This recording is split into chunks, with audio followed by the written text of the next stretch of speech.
Shalom Bapak Ibu Saudara terkasih dalam Tuhan. Selamat datang dalam program kebenaran yang memerdekakan. The truth shall make you free.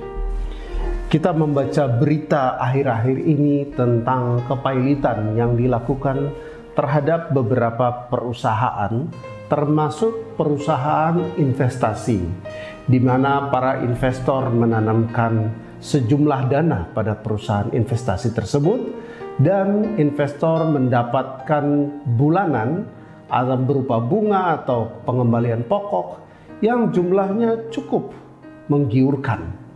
Namun apa boleh dikata, dalam beberapa tahun kemudian perusahaan-perusahaan tersebut berguguran alias pailit karena satu dan lain hal.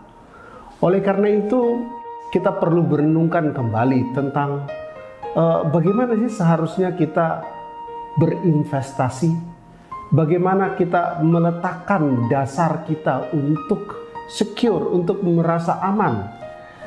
Karena buat beberapa orang yang pernah saya ngobrol, terkesan bahwa rasa aman itu diperoleh ketika kita sudah mempunyai jumlah investasi yang cukup besar, dan kemudian kita tabungkan di sebuah lembaga atau di bank atau di logam mulia atau di properti, dan ketika itu kita akan aman di kemudian hari karena sudah melakukan investasi-investasi tersebut.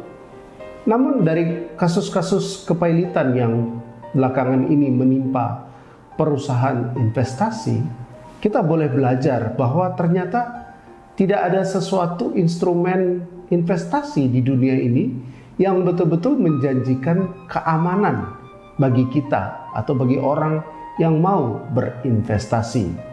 Nah, oleh karena itu kita lihat di firman Tuhan. Dalam kitab 1 Timotius 6 ayat 17 itu disebutkan, "Peringatkanlah kepada orang-orang kaya di dunia ini agar mereka jangan tinggi hati dan jangan berharap kepada sesuatu yang tak tentu seperti kekayaan." Amin. Jadi firman Tuhan memperingatkan kepada orang kaya untuk jangan berharap kepada sesuatu yang tak tentu. Seperti apa? Seperti kekayaan. Di situ ditulis clear. Seperti kekayaan. Lalu berharap kepada apa? Kan itu pertanyaan yang kemudian muncul. Kalau orang bilang, loh, kalau kita tidak berharap kepada aset kita, deposito kita, properti kita, saham kita, tabungan kita, terus kita berharapnya kepada apa atau kepada siapa? Nah, dalam Injil yang sama 1 Timotius 6 ayat 17 disebutkan bahwa berharaplah pada Allah yang dalam kekayaannya memberikan kepada kita segala sesuatu untuk dinikmati. Amin. Jadi kita diajarkan untuk meletakkan pengharapan bukan kepada instrumen-instrumen investasi yang dunia tawarkan, tetapi berharaplah pada Allah. Karena apa? Allah dalam kekayaannya itu memberikan kepada kita segala sesuatu untuk kita nikmati. Amin. Jadi ini sesuatu yang betul-betul harus kita renungkan secara dalam. Karena kalau tidak, kita akan mudah mendengar, menuruti apa kata-kata motivator, financial advisor. Ya, motivasi dan advice mereka boleh-boleh saja, itu bukan satu hal yang buruk. Tetapi kita mempunyai sebuah kebenaran yang lebih tinggi levelnya di atas segala nasihat investasi yang para pakar boleh berikan. Selanjutnya dalam kitab Amsal 11 ayat 28, di situ dikatakan, siapa mempercayakan diri kepada kekayaannya akan jatuh.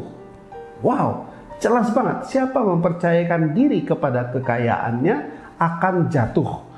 Ketika kita berpikir, oh saya sudah aman karena saya sudah punya investment di properti, saya sudah punya investment di perusahaan investasi yang tiap bulan saya dapat sekian sehingga saya tenang-tenang saja, nanti kalau pensiun saya sudah aman karena bunga dari deposito saya, karena return dari investasi saya sudah cukup membiayai kehidupan saya bulan demi bulan. Nah, ketika orang berpikir seperti itu, dia masuk dalam kategori orang yang mempercayakan diri kepada kekayaannya. Maka menurut kitab Amsal 11 ayat 28, orang seperti itu akan jatuh. Tetapi orang benar akan tumbuh seperti daun muda. Amin. Orang benar, kita sudah dibenarkan oleh darah Kristus. Maka kita masuk dalam kategori orang benar. Dan orang benar akan tumbuh seperti daun muda. Akan berkembang, akan bertambah, akan terus menjadi lebih baik dari waktu ke waktu, dari hari ke hari. Nah, ini firman Tuhan yang perlu kita kasih bobot yang tinggi. Bukan hanya membaca buku-buku investasi atau buku nasihat ekonomi yang logis, tetapi mari saya ajak kita semua untuk berpikir sesuatu yang beyond logic, yaitu firman Tuhan.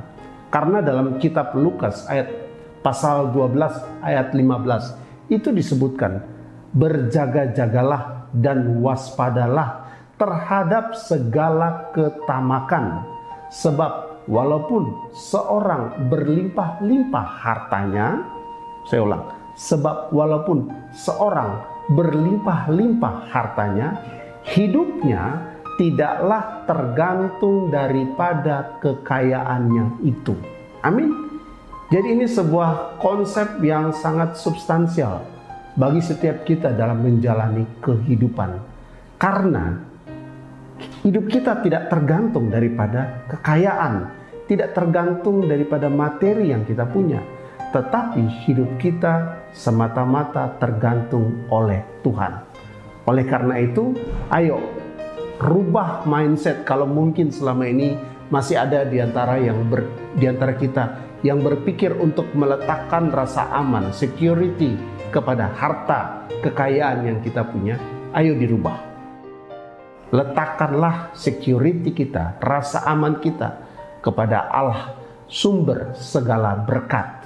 Sumber segala berkat yang dalam kekayaannya memberikan kepada kita segala sesuatu untuk dinikmati. Amin. Saya percaya sharing kali ini membuka cakrawala berpikir yang baru, sehingga kita tahu bagaimana bersikap yang benar mengenai hal-hal investasi dan juga menaruh harapan kepada Allah yang adalah sumber dari segala sesuatu yang ada di dunia ini. Tuhan berkati.